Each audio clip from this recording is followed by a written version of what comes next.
Cell की तृप्ति जो है, सेल की वृत्ति, तृप्ति सेल की तृप्ति और वृत्ति दोनों में जो फर्क है, वृत्ति जो अभिव्यक्त होती रहती है क्रिया में और बोलने में वो सब बंद हो जाएगी। वो समस्त तरह की वृत्ति जो है तृप्ति का अभाव है। जी, तृप्ति अगर आ जाएगी तो ये वृत्ति जो है ये रिएक्शन है, रिएक्शन और तृप्ति है एक्शन। जब कोई आदमी का सेल तृप्त हो जाता है तो वो चुप हो जाता है, उसे बोलने का दिल नहीं करता, बहुत बस जैसे वो है ही नहीं ऐसा हो जाता है। बोलने में उसे अड़चन होती है, ऐसी स्थिति हो जाती है। तो बिल्कुल अपने में ही लय हो जाता हूँ। और अगर बोलने की वृत्ति बची है उस समय, कोई भी बोलने की वृत्ति है, तो अभी तृप्ति पूरी हुई नहीं। और ये बहुत उपद्रव तो यही रहता है कि जैसे ही सेल आनंद में आता है तो उसे वृत्ति में ही जाने में मजा आदत पड़ी, तो वो उसको जब तक खत्म ना कर ले आनंद, जब तक लगा रहता है, वासना में चला जाएगा। बहुत मजे में आ रहे हैं, लड़े आएगा पता नहीं किस से, ज़्यादातर तो औरतों के लफड़े में पड़ जाए ऐसी स्थिति। तो वो इतना मजे में है कि कहाँ डाले इस मजे में। तो वही वहाँ ठहर जाए तो फिर वो और गहरा वो तो वहाँ एकांत की जरूरत है। इसलिए आदमी को आनंद नहीं झेलता, और उसे क्या लगता है जब आनंद में होता है कि अब क्या बिगड़ने वाला, तो हो गया। अब आनंद हो ही गया है तो अब तो जो भी करना हो वो करो। वो धोखा है, और उसी धोखे में वो नीचे उतरता है। तो उतरते वक्त उसे ऐसा लगता कुछ हुआ ही नहीं, लेकिन धीरे धीरे करते करते फिर गंगा खाली हो जाती है, फिर ठन पाल रह जाती, फिर उसे लगता है यार साला सब गड़बड़ हो गई। तो बड़ी समझ चाहिए इस आनंद की अवस्था को टिकाने, जीवेशना बिल्कुल ना हो आपकी, और आपको परमात्मा के अलावा दूसरी कोई चाह ना हो तुम्हारे चित्त में, तो ही टिके। अगर किसी भी तरह की वासना तुम्हारे अंदर रह गई है तो जी पूरा खेल उसी में चला, उसमें जाएगा, ये उतर जाता है। क्योंकि तुम्हारी वासना एक एक सेल में भरी हुई है, तुम वासना से ही पैदा हुए हो। शरीर में जितने सेल हैं सब वासना से भरे हुए, क्योंकि जन्म ही वासना से पूरा, तो ये वासना खींच लेती है। अब ये बिल्कुल एक एक सेल आपका परमात्मा की मांग करे, इतनी प्यास जगे आप, एक एक सेल से प्रार्थना उठ रही है परमात्मा की, बिल्कुल निर्दोषता हो आपकी, तो कोई चीज कहीं नहीं लग रही आपके लिए, सिर्फ एक परमात्मा की प्यास रह गई। जैसे भगवान कहते हैं कि मरुस्थल में कोई आदमी प्यासा है, और एक बूंद पानी के लिए वो तरस रहा है, इतना जल रहा है, इतना जल रहा है कि एक बूंद पानी मिल जाए तो उसका कल्याण हो जाए। संसार तुम्हें इतने जोर से जलाने जैसा दिखने लगा, जैसे मरुस्थल में बैठे हो, इतना जबरदस्त तरीके से लगे थे पूरा संसार। जैसे बुद्ध कह रहे, बुद्ध से किसी ने कहा कि वो लौट जाओ, या महावीर से, तो बुद्ध कह रहे जहाँ आग की लपटें जल रही हैं वहाँ मैं लौट के क्या करूँ, वहाँ तो धुआं जल रहा है और आग जल रही है और सब जल रहे हैं उसमें, और मैं क्यों जलूं जाकर उसमें। तो बहुत समझाया लोगों ने, लेकिन बुद्ध नहीं माना। तो जी जीवन इतना व्यर्थ हो जाए, इतना व्यर्थ हो जाए जी जीवन, कि बिल्कुल आपको लगे कि यहाँ आपको तपते तवा पे बैठना, ऐसे समझे। अब वो कब घटेगा, जब आप इतने संवेदनशील हो जाए, इतने संवेदन। जैसे कल वो आदमी कह रहा था ना कि हम तो 5 बोतल पी जाते हैं। अगर आदमी की संवेदना बहुत जागी है तो एक बूंद शराब भी पिएगा तो जैसे होम लग जाता है काय में, तवा में, तवा में होम लगता है, ऐसा होम लगे, छन करके पूरा पूरे जल जाओगे आप, एक बूंद से ही जलो, ज़्यादा नहीं। संवेदना अगर सुषुम्ना खुलेगी, और सुषुम्ना में इतनी संवेदना जगती है, इतनी संवेदना, ये सब सुषुम्ना नहीं करती है। मूलाधार से ऊर्जा उठकर सुषुम्ना की तरफ जाती है, रेसे रेसे को करती है ताजा, रेसे रेसे।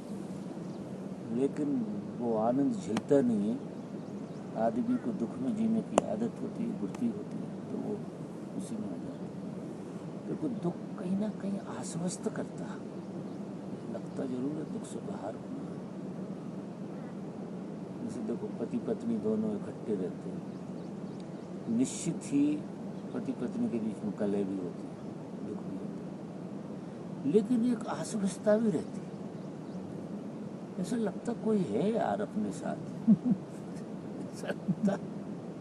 मतलब आज नहीं तो कल के लिए तो है ही, अभी भले ही लड़ रहे हो, लेकिन ऐसा लगता कोई है यार। तो लड़ते झगड़ते रहेंगे लेकिन आश्वस्त रहते हैं। तो ये तो मैंने एक उदाहरण दिया है। इसी तरह से सब आश्वस्त रहते हैं दुख से, क्योंकि दुख कहीं ना कहीं तुम्हें तुम्हारी निजता का बोध कराता रहता है, झूठी निजता जो एक सिक्योरिटी टाइप की वो कराता, एक व्यक्ति बोध कराता रहता है। तुम व्यक्ति बोध से समस्त दुखों का मूल व्यक्ति बोध है। और हमारा देखो आनंद मान बाढ़ में जाए, आनंद को भी हम क्रॉस कर जाएं, व्यक्ति बोध नहीं खोना चाहिए। और सारे धर्म की रचना ये है कि व्यक्ति बोध खोना चाहिए। अब व्यक्ति बोध के साथ आनंद रहे, वहां तक हमें अलाउ करते हैं कि हम भी बने रहे और मजा भी बना रहे, जो संभव है नहीं। क्योंकि तुम्हारा जो होना है वो मजे के कारण नहीं, दुख के कारण समझ से। तुम्हारा जो बना रहना है वो आनंद के कारण बिल्कुल नहीं, वो दुख के कारण। तो अगर तुम बने रहना चाहोगे तो ये आनंद छूट जाएगा, क्योंकि तुमने चुनाव दुख का किया है। तुम्हारा बने रहना और दुख का होना एक ही बात, एक ही चीज, बिल्कुल दो घटनाएं नहीं। तो अब तुम्हारे बने रहने के लिए तुम दुनिया भर के साधन भी जुटाते रहते हो, तुम बने रहो, और अंत में ये सब दुख के कारण। केमिस्ट्री के तल पर खोज कर रहे हैं हम सुख की, आनंद की, मजा देखो, लेकिन हम बने भी तो रहना चाहते हैं। कोई भी साधक ध्यान में गहरा जाता है तो एक अवस्था के बाद वो मिटना नहीं चाहता, वो आनंदित होना चाहता, मिटना नहीं चाहता। मिटना एक अलग बात है, आनंदित होना एक अलग बात है। हमारी यात्रा आनंदित होने के लिए जाती है कि हम आनंदित हो रहे हैं, तो हम प्रार्थना भी करेंगे, वो भी करेंगे, सब कुछ करेंगे कि हम आनंद, लेकिन हम बने हैं। इवन आप आश्चर्य करोगे, आप परमात्मा आपने माना ही इसलिए है, और परमात्मा की याद आप इसलिए करते हो, या गुरु की याद आप इसलिए करते हो क्योंकि आप बने रहना चाहते हो। एक तरह का नशा ही है। नहीं अनंत स्वरूप बोलते हैं, परमात्मा अनंत स्वरूप है। अनंत स्वरूप है। हाँ, तो अनंत स्वरूप को तो व्यक्ति तो नहीं रहा, व्यक्ति कैसे होगा जब अनंत है? अनंत व्यक्ति तो नहीं हो सकता। परमात्मा तो फिर समष्टि में ही जाएगा, तभी होगा। हाँ, तो मतलब मेरा कहने का मतलब ये है कि हम चाहते परमात्मा को, लेकिन हम आनंदित होना चाहते हैं। सच पूछो तो परमात्मा की प्यास किसको है यार, ये बताओ। आनंद की प्यास है, ईमानदारी से देखो, सबको आनंद की प्यास है कि हम आनंदित होना चाहते हैं। और यात्रा वहीं तक होती है, आनंदमय कोष तक जाते हैं, प्राणमय कोष से आनंदमय कोष तक जाते हैं, अन्नमय कोष से निकल जाते हैं। लेकिन आनंद के भी ऊपर यात्रा है, और वो आनंद तो छूटता नहीं है, बिल्कुल नहीं छूटता। वो आनंद इसलिए नहीं छूटता कि उसमें जो बने रहने की भावना है हमारी, वो आनंद को शाश्वत नहीं होने देती। और आनंद शाश्वत हो गया तो उसका तो गुणधर्म बदल गया पूरा।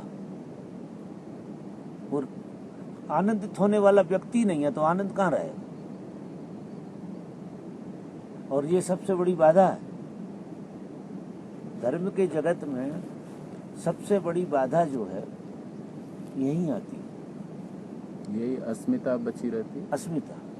क्योंकि हम जीना तो चाहते हैं ना, हम परमात्मा को जीना चाहते हैं, आनंद को जीना चाहते हैं, लेकिन जीना चाहते हैं पक्की बात। पांचवी अवस्था के बाद भी ये चीज चलती रहती ये तो जीने की तो वासना बनी ही रहती है। पांचवा शरीर ही आनंद शरीर है, और धर्म जो है शुरू पांचवें शरीर के बाद होता है। जब ऐसे क्षण आए बाबा तो फिर उस वक्त उससे अलग होके देखो, कैसे अलग होके देखेंगे तभी भी आइडेंटिटी बची रहेगी। हाँ, अलग होकर देखोगे तो भी बनेगा। वो तो जीवेषणा के जो संसार में तुम जी रहे हो, इसमें आपको इतनी व्यर्थता का बोध आ जाए कि किसी चीज में रस ना हो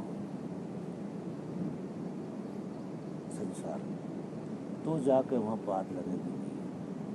क्योंकि यहाँ तो हम छोटी छोटी बातों में मजा ले रहे हैं, छोटी छोटी बातों खेल तमाशे में ही मजा ले रहे हैं। तो अब ये संसार व्यर्थ तो हुआ नहीं है ना।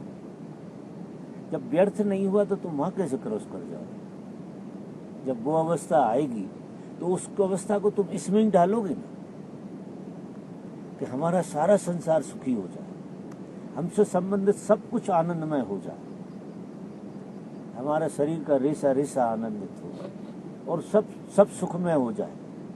तो मांग तो सुख की है ना गहरे में, और परमात्मा की मांग जो है वो सुख से बहुत ऊपर खालिस।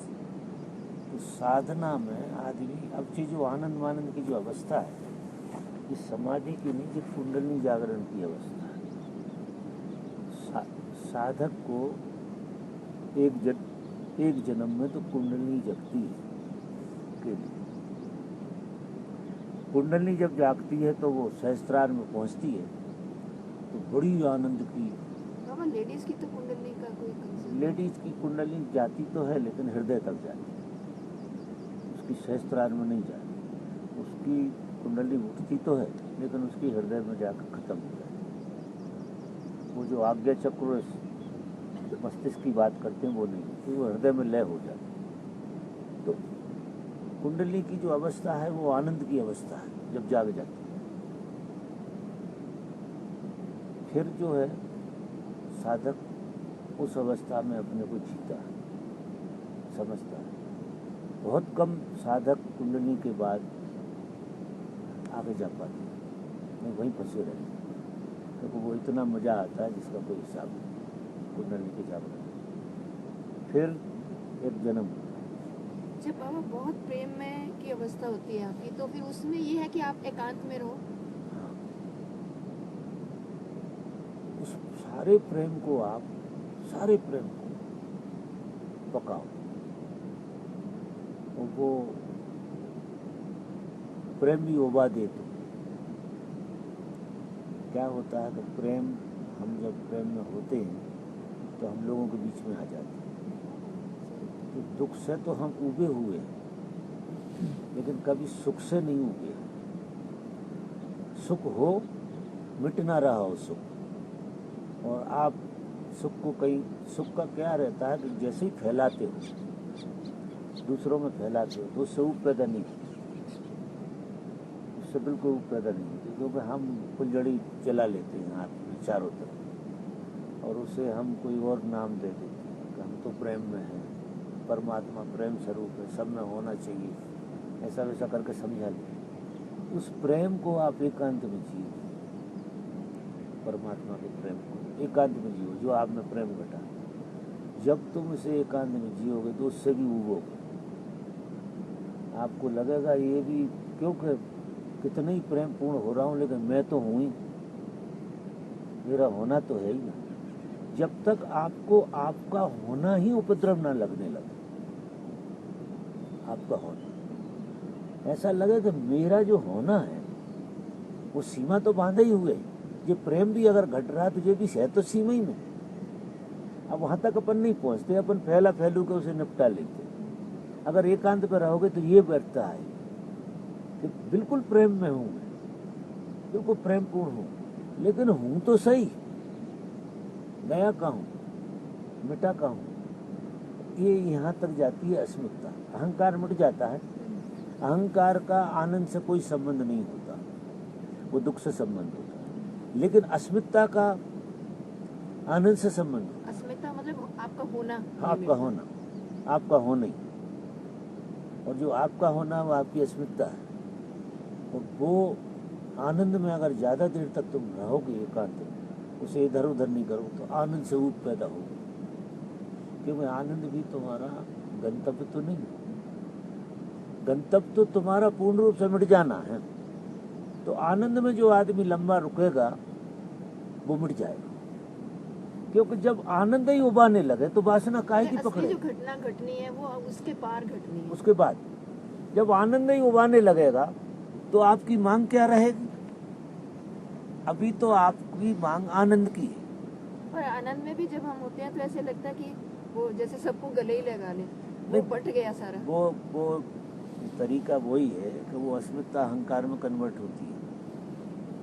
वो गले वले लगा के हम जो है उस अवस्था में रहना नहीं चाहते, क्योंकि उस अवस्था में मरोगे, उस अवस्था में मिट जाओगे ना। तो जब भी कोई मरेगा तो आनंद में ही लय होगा, तो आनंद के साथ आपको खड़ा रहना पड़ेगा, बिल्कुल तटस्थ रूप से खड़ा रहना पड़ेगा आनंद। देखो ये आनंद में आप कितने बैठे, बैठते बैठते बैठते बैठते उस आनंद से अगर नीचे नहीं उतरे तो फिर आप लय हो जाओगे उसमें। जब आप लय हो जाओगे तो आनंद भी खत्म हो गया, और जहाँ आनंद खत्म होता है वो आपके साथ ही खत्म होगा, और वहाँ परमात्मा की अभिव्यक्ति खड़ी होती है, वहाँ से परमात्मा की शुरुआत होती है। ये आनंद तक तो हमारे ही खेल है, ये चलता रहता है। मन की एक बहुत अच्छी अवस्था है, बहुत ऊपर वाली अवस्था है, ऐसे मानो ये सब कुछ फैल कर देखती है।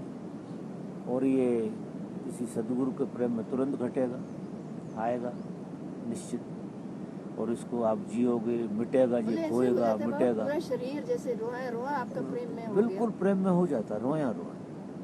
लेकिन फिर भी तुम होते हो, समस्या तो तुम्हारे होने की है ना। और तुम अगर चींटी हो जाते हो तो फिर तुम पहाड़ भी हो जाते हो। असली में क्या होता है, यहाँ तुम चींटी की तरह हो जाते हो, और धीरे धीरे जब तुम संसार में आते हो तो पहाड़ बन जाते हो। फिर आनंद मानंद गायब हो जाता है और विपदाएं दिखने लगती हैं सब तरफ, क्योंकि बीज बना रहता है आनंद में। असली में क्या रहता है, अगर लंबा टिको तो आनंद में बीज दग्ध होगा। लेकिन हम जीना चाहते, हमारे अंदर जीवेषणा है, तो उस आनंद को लेकर जीव संसार में उतर जाता है और संसार की सब चीजों को जीने लगता है।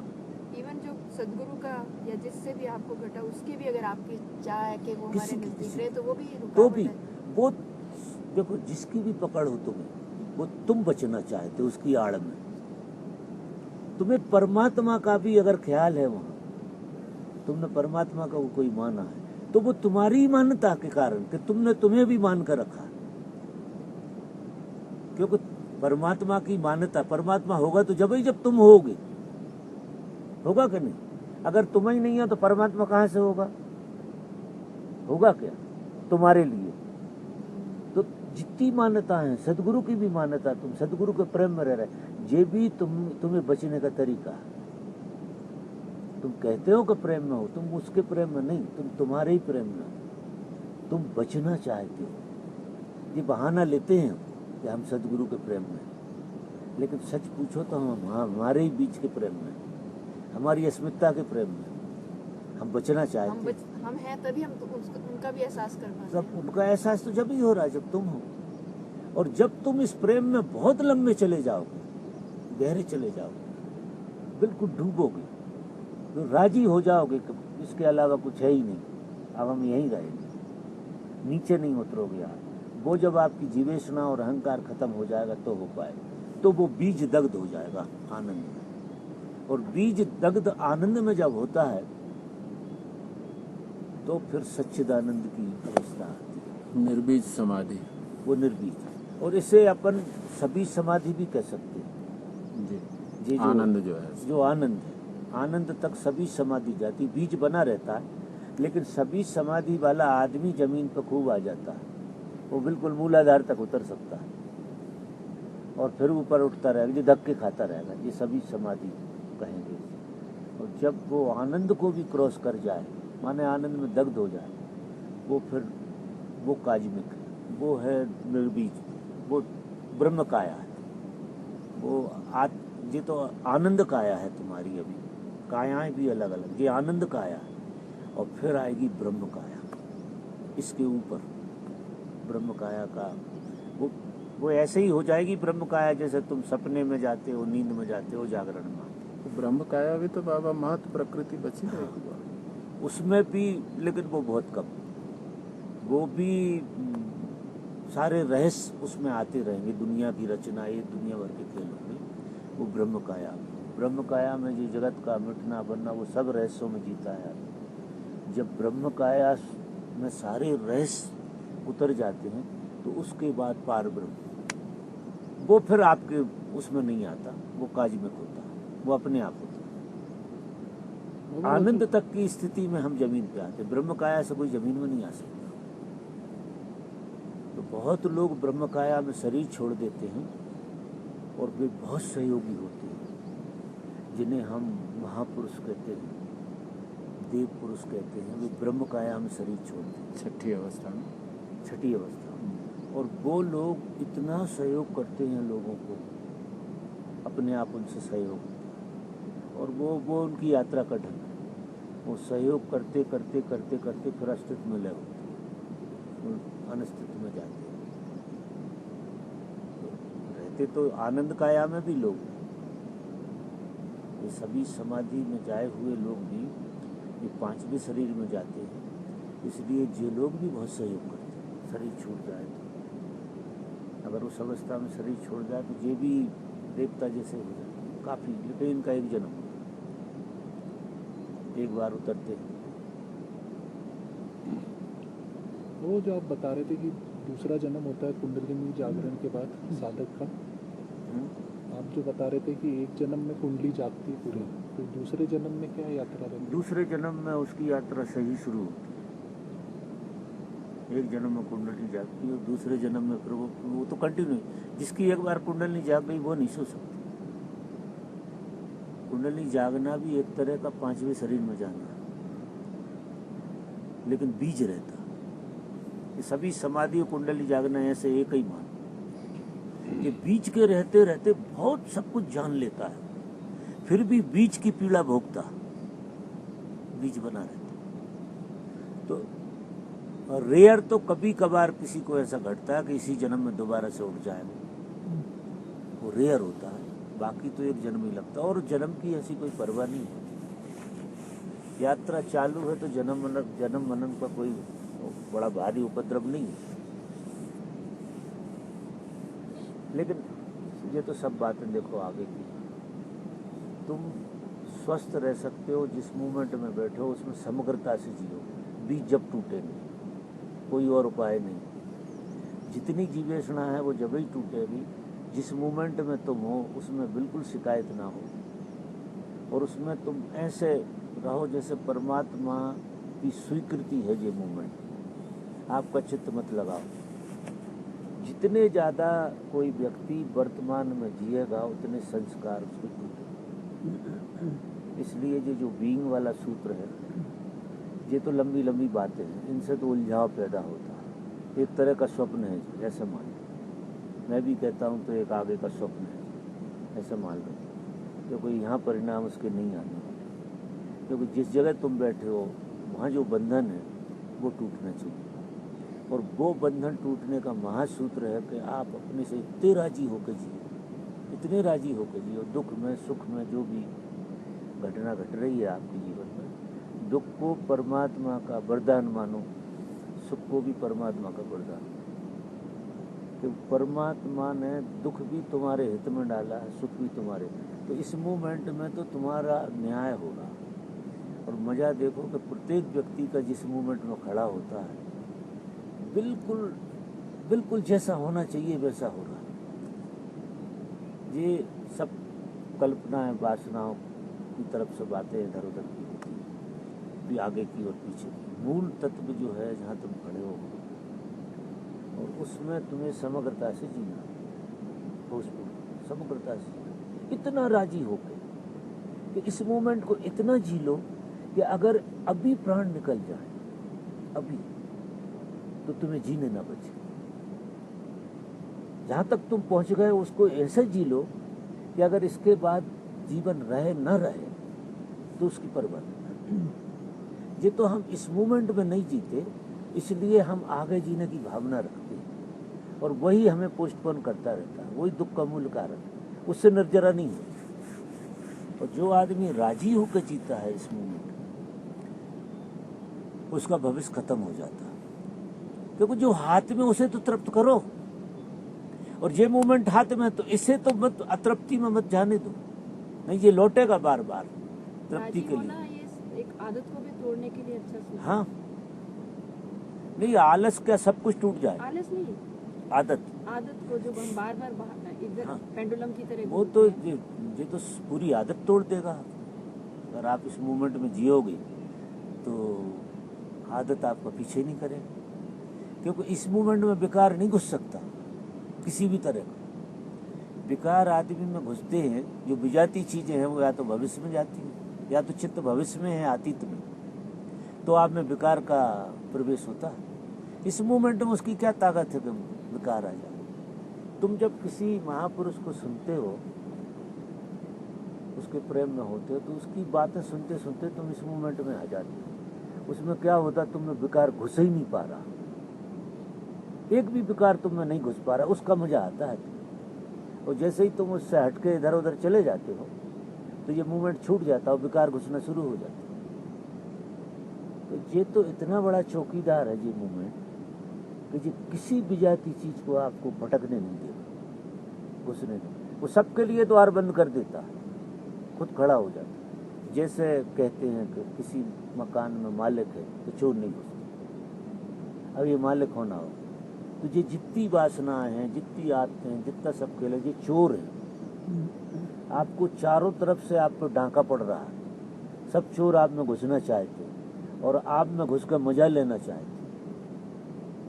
जैसे शरीर में कीड़े पड़ जाते हैं ना, तो ये क्या करते हैं, शरीर का मजा लेते हैं। ये सब भी कीड़े मकोड़े हैं जो तुम्हारा मजा ले रहे हैं। अगर तुम मालिक नहीं हो तो सब चूस रहे तुम, ऐसे समझ। और जब तुम मालिक होते तो मजा ले कोई चोर घुस जाए।